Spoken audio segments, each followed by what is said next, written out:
enxugar gelo. Todo mundo aqui tem milhares de serviços em casa. Ou eu não estou preocupado com o meu trabalho que eu tenho que fazer amanhã. Não, aqui é o momento que a gente senta e a gente se afasta completamente do mundo. Para quê? Para se deleitar na palavra de Deus. E por isso que a gente fala que isso daqui é um pedacinho, guardado as proporções, muito pequeno daquilo que a gente vai usufruir no céu. Porque exatamente no céu a gente não vai ter esse cansaço, essa fadiga que foi dada ao homem por causa do seu pecado que tem no mundo lá fora. No céu vai ser esse deleite que a gente está tendo aqui. A gente sentar, conversar, aproveitar, só que ainda vai ser mais perfeito. Porque não vai ter criança chorando, criança brigando uma com a outra, não vai ter a gente cansado às vezes, numa posição ruim, ou tossindo, ou com uma dor de cabeça, não vai ter nada disso. Vai ser tudo perfeito. A gente vai viver numa graça que ela ocupa 100% do espaço, e 100% desse espaço não tem um pingo de tinta preta manchando. É isso que vai ser a graça plenamente perfeita, ocupando todo o tempo no novo céu e na nova terra. Mas a gente usufrui disso aqui, e a gente vai ver como que a graça e o mérito, eles são excludentes e como que eles se convergem em Cristo Jesus. Por isso que, sem Jesus Cristo, não existe a graça especial, espiritual, salvífica na vida da pessoa. Sem Jesus Cristo não tem, porque ela se converge nele.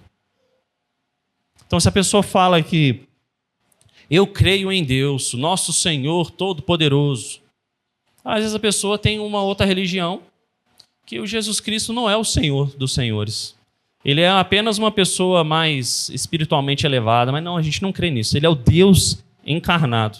Vamos abrir lá a Bíblia, Romanos 11, 6, e Efésios 2, 8 e Romanos 4, de 4 a 5. Eu vou pedir para a Lídia abrir o primeiro texto. A Thalita abrir Romanos 4, de 4 a 5, e o André, Efésios 2, 8. Isso, Romanos 11, 6. E se é pela graça, já não é pelas obras. Do contrário, a graça já não é graça. Ou seja, as obras é um sinônimo do quê? Daquilo que a gente faz com as nossas próprias mãos. Se não é aquilo que a gente faz com as nossas próprias mãos, é graça. É um dom de Deus. Próximo texto, Romanos 4, de 4 a 5. Ora, ao que trabalha, o salário não é considerado como favor, e sim como dívida. Mas, ao que não trabalha, porém crê naquele que justifica o ímpio, a sua fé lhe é atribuída como justiça. Ou seja, você pode fazer alguma coisa para ser considerado justo? Não. Você não faz nada para ser considerado justo. O trabalho aí está falando a respeito da fé e da justiça. Ou seja, Deus olhar para você e se declarar, olha, isso que você fez de fato foi bom, foi mérito seu. Não, Deus não faz isso. Mas Deus olha para você e fala, tudo que você fez de bom foi o meu agir no seu ser. Aí sim. Mas se Deus deixar-nos andar nossos próprios caminhos, a própria Bíblia diz, a gente vai entrar num caminho de perversidade e vai se perder, se perder e se perder. E graças a Deus que Ele nos freia para isso. Próximo texto, Efésios 2:8, que é o texto conhecido aí. Porque pela graça vocês são salvos, mediante a fé. Isto não vem de vocês, é dom de Deus. Nós somos salvos pela graça. E a graça é mediante a fé. Ou seja, a graça é um dom de Deus, é um favor de Deus, certo? E esse dom vem dos altos céus. E vem dos altos céus mediante o quê? A fé. E o que é a fé? Qual que é a definição de fé? O que é fé? Certeza daquilo que... E os fatos que não se veem. Como que a gente pode ter certeza de algo? Alguém tem que colocar isso no nosso coração, não tem? Como que a gente pode ter certeza de algo que a gente nunca viu? Alguém tem que colocar isso no nosso coração, não tem? Se a fé a gente recebe de Deus e é mediante ela que nós alcançamos a graça, toda a obra, então, da salvação, ela vem de quem? De Deus. Aí fica a pergunta, qual é a nossa participação na salvação? Quem quer responder aí? Qual é a nossa participação na obra da salvação? Eu recebo. Tá? O pastor tá bentega aqui, ó. É basicamente isso. Na obra da salvação, nós somos o quê? Passivos o tempo inteiro. O tempo inteiro. Porque aí chega no momento que a obra da salvação está completa, ou seja, você é salvo, você já está declarado salvo, aí você começa a agir. E aí você só age também porque Deus faz o querer e o realizar no seu viver. Então todo o querer, todo o realizar no seu viver também é mérito de Deus. Por isso que a gente tem que ter na mente que assim, nossa, eu venho para a igreja. Sabe que aquelas pessoas falam assim, nossa, eu venho para a igreja todo domingo, eu não falto um. Eu sento no mesmo banco, domingo de manhã, domingo de noite, reunião durante a semana. Eu sou fiel mesmo, comigo não falta não. Às vezes são pessoas puramente religiosas. A gente confunde a fé com religiosidade. Religiosidade é aquela pessoa que está ali, ó, mas ela está fazendo aquilo para uma satisfação própria, para um alento próprio, ou então para mostrar para o próximo. E no particular, a vida dela de intimidade com Deus está muito aquém.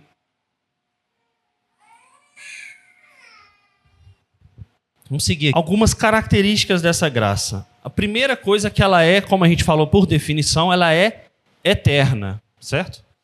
A graça comum é eterna ou a graça que nós temos, os salvos em Cristo Jesus, ela é eterna? Quais das duas são eternas? Questão de concurso. A graça comum é eterna, a graça espiritual é eterna, a graça comum e a espiritual são eternas. Hã? A graça espiritual é eterna. Todos concordam? Alguém falou não, e quem falou não? Ninguém falou não? Todos concordam? O pastor falou não? Fala aí, pastor. Sua esposa quer que o senhor fale. Isso. Por quê? Porque esse mundo aqui, ele é o quê? Esse mundo vai acabar, não vai? Esse mundo aqui vai ser consumido por fogo purificador, certo? E a graça que as pessoas do mundo recebem, ela serve para quê? Para que elas possam viver, comer, trabalhar, ter uma chuva que cai no meu terreno, vai cair no terreno dele também. Refrear o mal, certo? Mas tudo isso não vai passar? Certo? E nós só não seremos consumidos porque nós estaremos na graça que é eterna, porque senão nós também seríamos consumidos por ela, certo? Então, a graça que é eterna não é essa graça comum, mas é essa graça que nós recebemos dos altos céus para ter uma nova vida com Jesus Cristo. Vou pedir a Raquel que abra em 2 Timóteo 1,9, e aí o Walker já abre em Apocalipse 13,8 e a Raíssa em Apocalipse 17,8. A gente vai ver que a graça, ela não é algo que Deus fala assim, essa situação aqui não foi premeditada, aconteceu de última hora, eu vou ter que resolver esse problema, deixa eu lançar uma graça aqui, lancei a graça, resolveu o problema. Não, a gente vai ver que a graça, ela é algo que já está no plano eterno de Deus, antes da fundação desse mundo. Vamos abrir alguns textos aí, pode ler, Raquel. Que nos salvou e nos chamou com santa vocação, não segundo as nossas obras, mas conforme a sua própria determinação e graça que nos foi dada em Cristo Jesus, antes dos tempos eternos. Ou seja, não é aquilo que nós fazemos ou deixamos de fazer. Eu vou receber a graça de Deus se eu fizer tal coisa boa que agrada a Deus. Ou então, não, eu vou receber o favor de Deus se eu fizer determinada coisa que está na palavra de Deus. Deus mandou. Mas isso não é um condicionante para que você receba a palavra de Deus. Sabe, lá no Sermão do Monte? Bem-aventurado aqueles... E aí tem uma bênção de Deus. Bem-aventurados que choram, por quê? Porque serão consolados. Bem-aventurados os humildes de coração. Você está vendo que sempre aquele que é bem-aventurado, ele está sempre numa condição que ele é feliz em qualquer momento. Sendo rico, sendo pobre, tendo saúde, não tendo saúde, sendo feliz ou estando contrito, em tudo ele se alegra. Então não é algo que eu vou fazer para receber. Não é algo que aquilo que a gente faz na obra e a gente espera uma recompensa dos altos céus. Isso não é graça. Qual que é o próximo texto? Lê para a gente, Walker, por favor. Apocalipse 13, 8. E adorarão todos os que habitam sobre a terra, aqueles cujos nomes não foram escritos no livro da vida, do Cordeiro que foi morto desde a fundação do mundo. Ou seja, a graça que te alcançou, ela foi cunhada com a mão de Jesus Cristo num livro, antes que você nascesse. Isso é lógico que é uma ilustração, né? Não é algo de fato físico, mas é algo para a gente conseguir perceber melhor que antes que você nascesse, Deus já sabia que você ia nascer. Deus já sabia o que você ia deixar ou não de fazer. E Ele te escolheu mesmo assim. Sabe quando eu falei no início da aula? Pensa no nome de uma pessoa que você vai dar um presente. Você não pensou no nome daquela pessoa que você tem menos contato na igreja. Muito provavelmente não. E Deus poderia fazer a mesma coisa. Ele poderia não lembrar de ninguém depois de Adão e Eva. Simplesmente esquecer. Acabou. Você tinha escolha. Você não errou? Acabou. Deletou. Acabou. Porque Ele vive por si só. Ele já existia antes da fundação do mundo. Mas Ele demonstra o amor dele por nós, nos salvando. Por isso que o ápice da graça, ela é em Jesus Cristo. Porque a graça em Jesus Cristo, ela é agora encarnada. O próximo texto, Apocalipse 17, 8. A besta que viste era e não é. Está para emergir do abismo e caminha para a destruição. E aqueles que habitam sobre a terra, cujos nomes não foram escritos no livro da vida, desde a fundação do mundo, se admirarão, vendo a besta que era e não é, mas aparecerá. Tá vendo? Eles vão se admirar, por quê? Porque eles estão cegos. Eles acham que eles estão na graça, adoram a Deus, mas se eles não reconhecem Jesus Cristo como o Rei encarnado, que morreu na cruz para perdoar os seus pecados, e sem Jesus Cristo eles têm acesso ao Deus Pai, e é nele que nós recebemos a graça de Deus, não por obras, mas mediante a fé em Jesus Cristo, eles serão surpreendidos. E tá vendo que o paralelo do capítulo 13 com o 17, aqueles que receberam a graça têm vida eterna e foram escolhidos antes da fundação do mundo. Aqueles que não têm a graça, também, antes da fundação do mundo, já estavam determinados para isso. Por quê? Porque eles nasceram em pecado. Então, essa é a primeira característica. A graça, ela é eterna. Segunda característica. Ela é supramente rica. Efésios, pedi para Keila abrir para a gente, Efésios 2, 6 e 7. A gente vai ver que tudo que é de graça, tudo que a gente fala sobre graça, ela está vinculada a Jesus Cristo. Efésios 2, 6 e 7. Pode ler, Keila. E juntamente com ele nos ressuscitou e nos fez assentar nos lugares celestiais em Cristo Jesus, para mostrar nos séculos vindouros a suprema riqueza da sua graça em bondade para conosco em Cristo Jesus. Veja, Jesus Cristo aí, nesse texto, parafraseando e guardando as proporções, é o dono do espetáculo. Jesus é o que mantém nas suas mãos todos os tickets e os ingressos. E ele fala, olha, você está vendo aquele trono ali, só eu posso assentar. Mas tem vários banquetes aqui, banquetinhos para você sentar aqui junto comigo. Você quer entrar? Ah, mas você só veio aqui e me procurou primeiro porque eu sondei o seu coração. E aí você veio. Agora você quer entrar. Eu já sei que você quer entrar. Eu estou te perguntando, mas eu já sei que você quer entrar.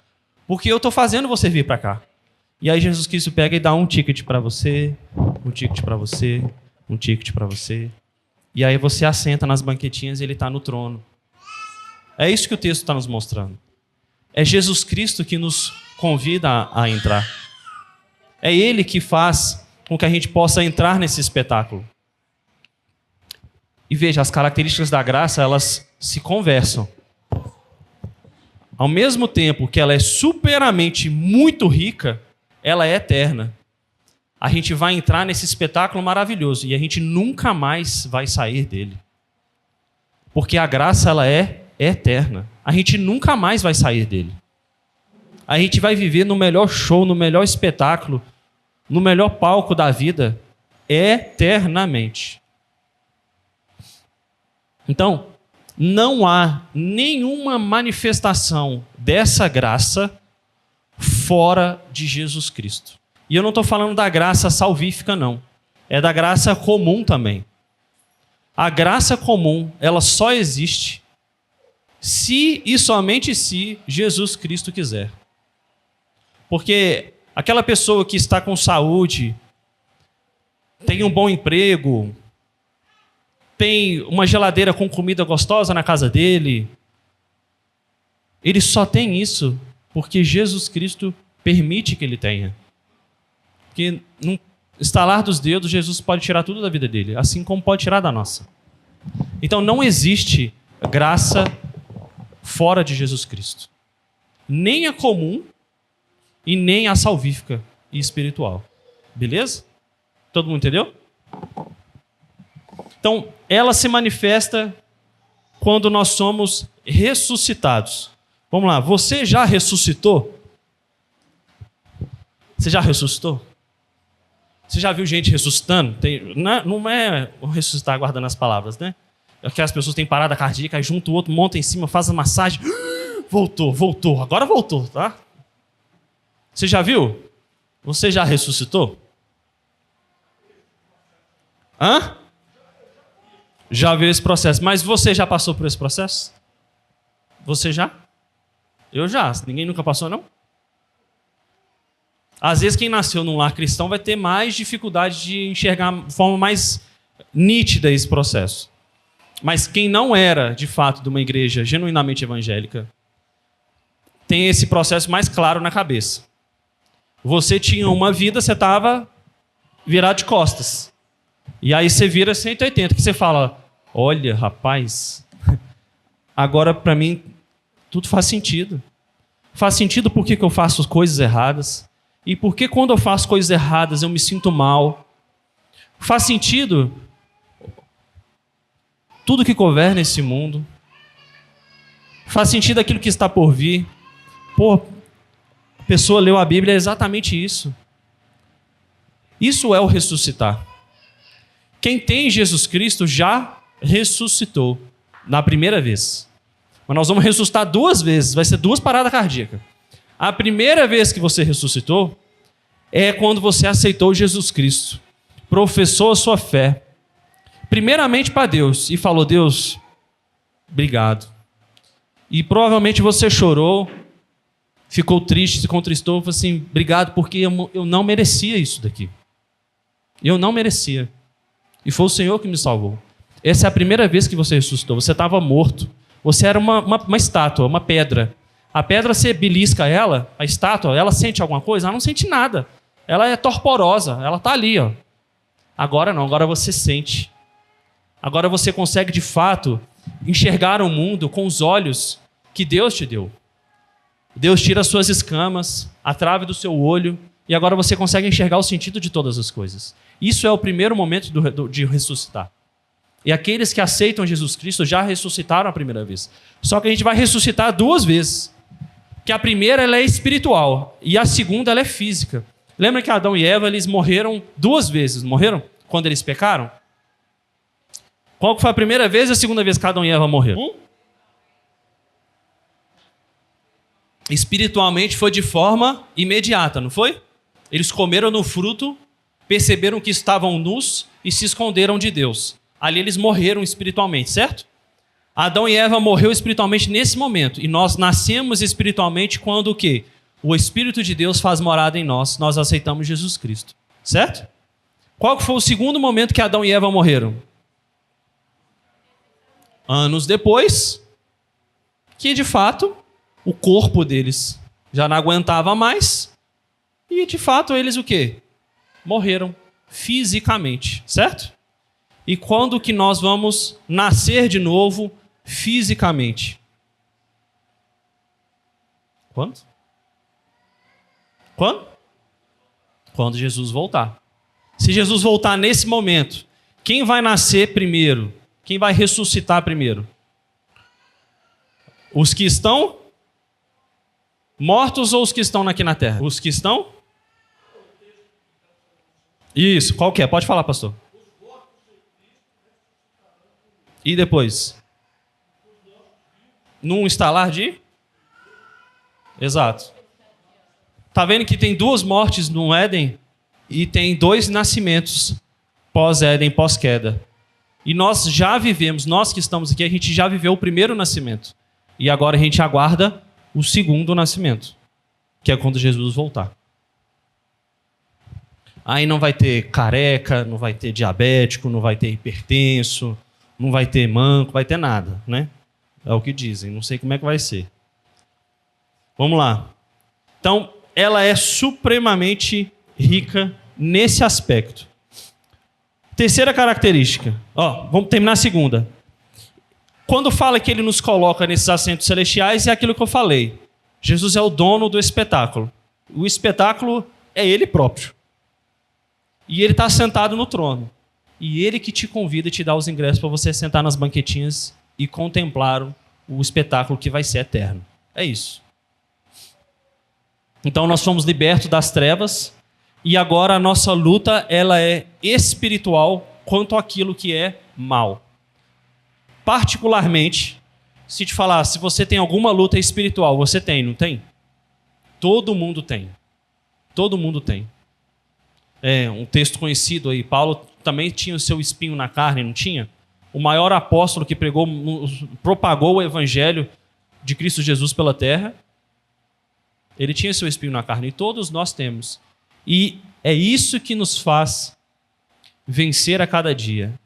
É o poder e a capacitação que o Espírito Santo nos dá para cada dia mortificar o mal, o velho homem e nascer para Cristo Jesus. Esse processo é o processo de santificação, que está dentro da... A santificação é como se fosse uma gaveta de um criado. E esse criado todo é a obra da salvação. A santificação é uma gavetinha. E esse é o processo que a gente vive diariamente. Então, se a gente não vive um processo de que hoje você está melhor do que há meses atrás, tem um problema. Porque a gente tem que melhorar cada dia. Cada dia que passa, a gente tem que parecer mais com Cristo. A gente não pode ser aquela pessoa quando aceitou Jesus Cristo há anos atrás. A gente tem que ser melhor. Porque a obra dele tem que fazer diferença na nossa vida. E a graça nos dá o descanso e o refrigério de que agora a gente não está mais sob o domínio de Satanás, mas nós agora estamos sob o domínio de Deus. E a gente pode ter certeza que a gente tem poder para vencer qualquer mal. Sabe aquela pessoa que fala assim, fizeram uma... Interior de Minas tem muito disso, né? Fizeram uma macumba lá com galinha preta, o trem lá é feio, não chega lá perto, não. Ou então tem aqueles cobreiros, sabe o que é cobreiro? O André deve saber, lá de Manhuaçu, lá, ó. Cobreiro, aquele negócio que sobe aqui, né? Você sabe também, não sabe aquilo? Não, nós vamos ali numa benzedeira, isso aí é coisa...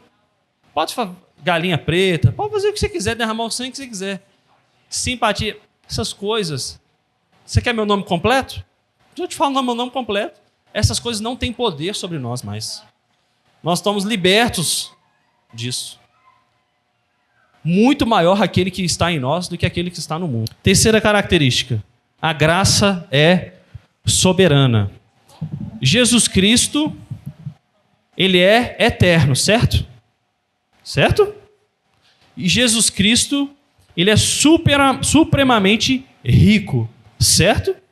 E eu falei que ele está nesse espetáculo. Ele está sentado aonde? No trono, beleza? E isso então diz a nossa terceira característica. Ela é soberana. Para a graça ser soberana, existe um ser soberano, certo? A graça, a gente não está estudando sobre os atributos de Deus? Sobre as características de Deus? Então a graça, ela não é uma pessoa por si só. A graça, ela é uma comunicação, uma característica de alguém. E quem é esse alguém? Para a graça ser soberana, ela fala, ela comunica alguém que é soberano. E quem é esse ser soberano? É o que está sentado no trono, é Jesus Cristo. Está vendo que tudo culmina em Jesus? Romanos, parou, eu pedi para a Mari abrir em Romanos 5:20. Berenice, Romanos 5:21. E aí a Mari abre em Hebreus 4:16. Romanos 5:21 e Hebreus 4:16. E também reinasse a graça pela justiça para a vida eterna, mediante Jesus Cristo, nosso Senhor. Está vendo que o paralelo que o texto faz? Ele fala do Éden e ele fala de Jesus. A morte foi morte eterna, mas a graça, ela é também eterna, porque ela vem do soberano Deus. Hebreus 4:16. Acheguemo-nos, portanto, confiadamente junto ao trono da graça, a fim de recebermos misericórdia e acharmos graça para socorro em ocasião oportuna. Onde que a gente acha misericórdia e socorro oportuno? Na graça de Deus. E a graça de Deus, ela é soberana. Só Jesus Cristo tem poder sobre a morte. Por isso que aqueles que estão no mundo, eles podem fazer o que eles quiserem com as suas próprias mãos e tentar alcançar a graça. Eles podem fazer até algo que seja bom para o povo de Deus, seja bom para a criação de Deus, mas isso não dá a eles poder sobre a morte. Porque ninguém aqui tem poder sobre a morte. E a gente só vence a morte porque Cristo venceu por nós. E ele só consegue vencer porque ele é o próprio Deus. Ele é eterno, supremamente rico e ele é soberano. Alguém quer falar alguma coisa? Não? Uma definição aqui desse autor, a gente tem falado bastante dele nas últimas aulas, né? E ele fala assim, ó, se Deus mostrasse, lembra aquele que eu falei no um pedaço da aula? Ah, eu sou bom, eu faço coisa boa. Não, eu conheço Deus. Não, Jesus Cristo, ele é bacaninha também. Vou fazer mesmo que Jesus. Não, Jesus é bom também. Oh, que bom que você crê em Jesus, hein? Não, também creio. Jesus Cristo foi assim, espetacular. Ele foi espetacular, mas ele não é Deus, né? Ele foi espetacular, mas ele é de fato o seu Senhor? É isso que esse texto quer dizer. Se Deus mostrasse sua graça indistintamente a todos os filhos de Adão, e ele poderia fazer isso se ele quisesse, esses chegariam à conclusão de que Deus estaria debaixo da obrigação de mostrar-se gracioso para com eles. Veja, sabe aquelas pessoas que pegam um texto e falam, Deus é amor. Eu peguei só esse texto, o resto eu esqueci. O resto eu não quero. Deus é amor, então ele tem a obrigação de não me deixar ir para o inferno, porque ele é amor e ele se agarra nisso. Você se agarra nisso. Então, ele estaria obrigado a se mostrar gracioso com essas pessoas, com uma justa compensação pelo fato dele haver permitido a queda de toda a raça humana em pecado. Ou seja, a queda do homem no Éden, a responsabilidade já não está em Adão e Eva, ela foi transferida para quem? Para Deus. Porque foi Deus que deixou. Se Deus deixou e Deus é amor, Deus tem a obrigação de salvar os seus filhos. Seu filho está caindo num buraco, você não vai salvar ele?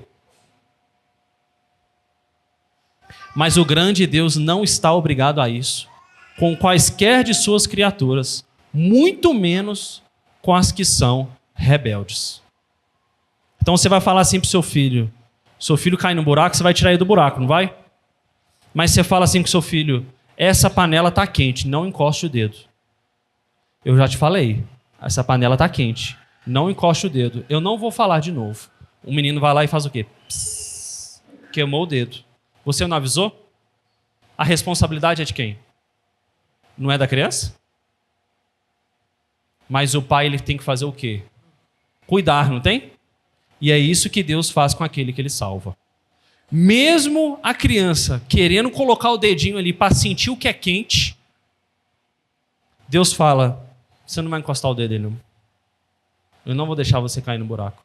Mas ele não tem obrigação de fazer isso. Outro texto ele fala assim, ó, o fato da graça de Deus ser dada de modo soberano, sem ser que possa ser comprada ou merecida, produz ódio naquele coração orgulhoso. Aquelas pessoas que não têm Jesus. Por quê? Elas se tornam rebeldes.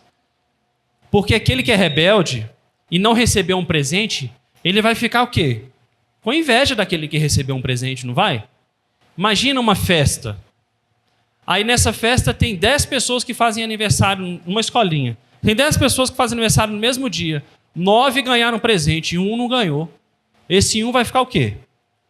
Pô, todo mundo ganhou presente. Meu aniversário também é hoje. Só eu que não ganhei? Ficou triste, não ficou? Isso é o presente. Ele fala assim, a vida eterna é uma dádiva. E, portanto, não pode ser conseguida por obras, nem reclamada como se fosse um direito.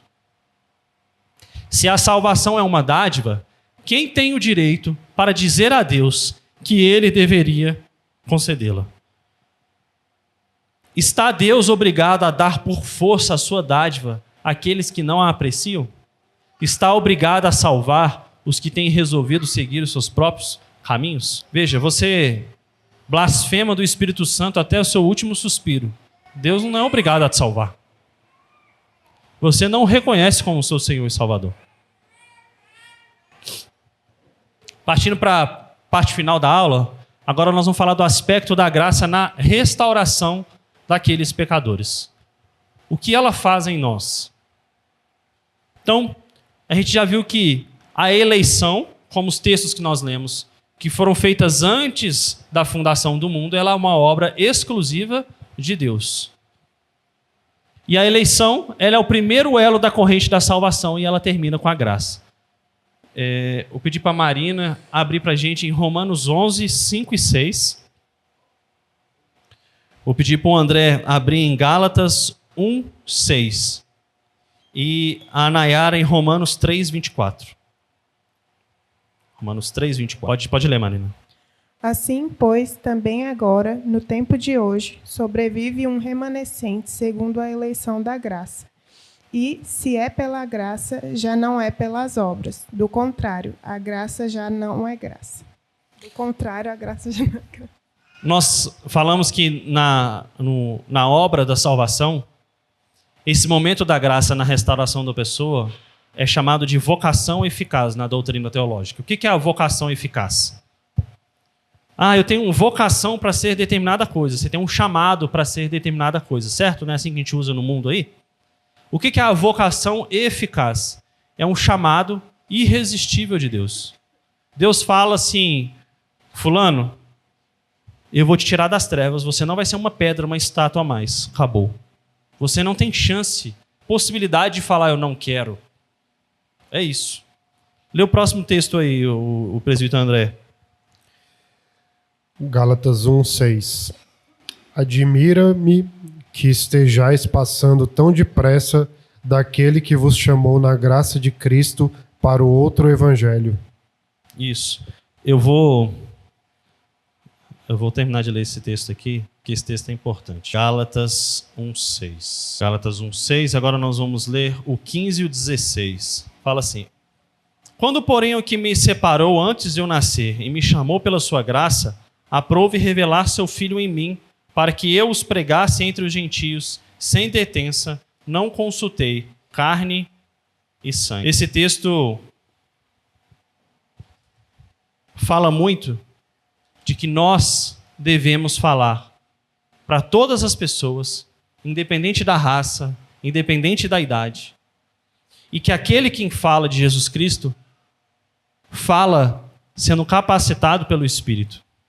Por isso que o momento da pregação num culto solene ele é muito importante. Porque nós cremos, como igreja reformada, que o momento que o pregador está falando, Deus está usando a sua vida como instrumento. E aquilo que ele fala É o que Deus colocou no seu coração para que o seu povo pudesse ouvir. E por isso aquilo que é o ápice do nosso culto. Que é o momento que a gente senta e ouve a voz de Deus sendo falada por um pregador. Por isso que às vezes se a gente fala assim, nossa, aquela pessoa tem uma vida ruim fora, ou às vezes aquela pessoa, sabe, tem determinadas atitudes e comportamentos que você não concorda, mas se ela está no púlpito e ela é usada por Deus, Deus usa até os ímpios para pegar a sua própria palavra. O próprio diabo, quando foi tentar Jesus, ele não deturpou a Bíblia, mas o que Jesus Cristo fez? Ele usou a própria Bíblia para colocar o diabo no seu lugar. Último texto, lê pra gente aí, Nayara. Sendo justificados gratuitamente por sua graça mediante a redenção que há em Cristo Jesus. Romanos 3, não é? O que é agora? Por que no início da aula a gente falou que nós não somos justos? Todo mundo falou, não tem nenhum justo aqui, certo? E agora nós somos justificados. Veja, nós não somos justos.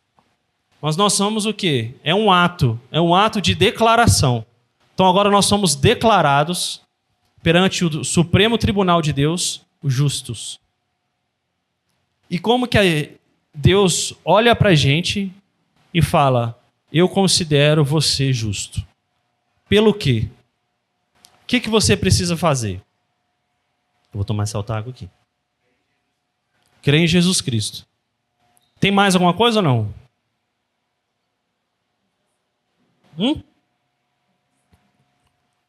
Confessar. Se você creu, vamos depreender que você confessa, né? Você precisa fazer mais alguma coisa? Você tem que ser declarado justo. O que mais que você precisa fazer? Nada. Isso mesmo, nada. Porque o mérito não é todo de Cristo? Então, você vai chegar lá no tribunal, né? Vai ter um telão enorme. Esse telão vai passar todos os seus pecados. Então vai ser um rolo interminável, assim. Todos os seus pecados. Desde que você nasceu até quando você morreu ou Cristo ter voltado. Enorme, enorme, enorme. Nada vai ficar oculto, certo? Eu imagino a cena o seguinte, todo mundo sentado, um cinema do tamanho do globo, porque Jesus Cristo, quando voltar, o globo é redondo, não é? Mas todo mundo vai ver, não vai? Então é algo, é de Deus. Então vai ter um telão enorme. E aí vai chamar pelo nome. Reverendo Saulo, está na hora dos seus pecados serem revelados, reverendo Saulo, ó. E o rolo subindo. Presbítero Rafael, rolão. Aí quando terminar de todo mundo que foi salvo, esse cinema já é um pré-céu, né? Quando terminar todo mundo, Deus vai virar e falar assim, parabéns, todos vocês estão declarados justos perante mim. E aí vai falar, opa, ainda bem. E quem vai estar do lado de Deus Pai? O melhor advogado de todos, que é Jesus Cristo. Então todos esses pecados que foram passados no rolo, imagina que cada um fosse uma gotinha de sangue. E aí Jesus Cristo está com uma taça enorme na mão, sentado lá. Ó. E aí o rolo vai passando e cada um de vocês vai derramar um sangue dentro dessa taça. E aí Jesus Cristo, o que ele já fez com essa taça? Ele tomou tudo, né? De uma só vez. Toda a ira de Deus Pai. É isso que é ser declarado justo. E isso vai acontecer. A taça já aconteceu, porque Jesus Cristo já foi morto e crucificado, certo? Mas esse julgamento final vai acontecer. Só que vão ter 2 julgamentos. O nosso julgamento vai ser nesse cinema gostoso. E terminou esse julgamento, o que vai ter? Pipoca, refrigerante, estudo da palavra ali com Deus, tete a tete, eternamente. Mas vai acontecer também um outro julgamento, não vai? Vai passar o rolo lá, ó. E aí vai virar para a pessoa e vai falar assim, o que você tem a dizer na sua defesa? A pessoa, nada, eu não tenho advogado. Beleza. Se você não tem advogado junto ao Pai, a condenação é eterna. Porque você não tem mérito próprio, você não tem poder sobre a morte. Quem consegue fazer isso? Jesus. Todo mundo entendeu a justificação? Alguém tem alguma dúvida aí? Mas fiquem tranquilos. Quando o rolo começar a girar, não se preocupe se o seu vai ser maior ou menor do que o do seu irmão. Porque já não vai ter pecado mais, tá? Esse processo é simultâneo do julgamento e dos nossos corpos glorificados, viu? Então não se preocupe. Não, meu rolo foi grandão, viu? Pô, o rolo daquele ali é pequenininho, cara. Ó, pode falar. Não sei se vai ser em ordem alfabética. Bom, se for, o seu já vai ser de cara. Mas não vai ter esse constrangimento mais, sabe? Mas o que Deus fala é que todas as coisas, elas serão o quê? Esclarecidas. Tudo vai ser revelado, não vai ter nada oculto mais. E vai ser uma forma tão boa que a gente vai olhar para aquela pessoa e falar assim, rapaz, quantas pessoas você matou, roubou, quanto mal você fez para sua família. Você gastou sua vida inteira desperdiçando, mas você está aqui, hein? Você vai ver o poder de Deus na vida daquela pessoa. Não vai ter isso, entendeu? Não vai ter assim, nossa, você foi santão, hein? Viveu a vida toda na igreja, você é bom mesmo, você merecia estar aqui. Não vai ter isso mais. Isso são os nossos olhos de hoje. Esses olhos vão ser glorificados, os nossos olhos vão ser os olhos de Deus. Então, já terminando, a fé é a obra da graça também. E aí tem um paralelo. Os arminianos creem que a fé é um dom dos homens que oferecem a Deus. Isso é o arminianismo. E nós cremos o paradoxo disso. Nós cremos que a fé é um dom de Deus derramado em nós. Deu para entender? E graças a Deus por isso. Porque se dependesse de mim, eu não faria nada. Você já acordou naqueles dias e fala, nossa, não, hoje eu não vou não. Não, eu não vou fazer isso não. Preguiça. Ou eu queria mesmo era fazer a outra coisa. Eu queria. Mas aí Deus vai e te incomoda e Ele faz você agir.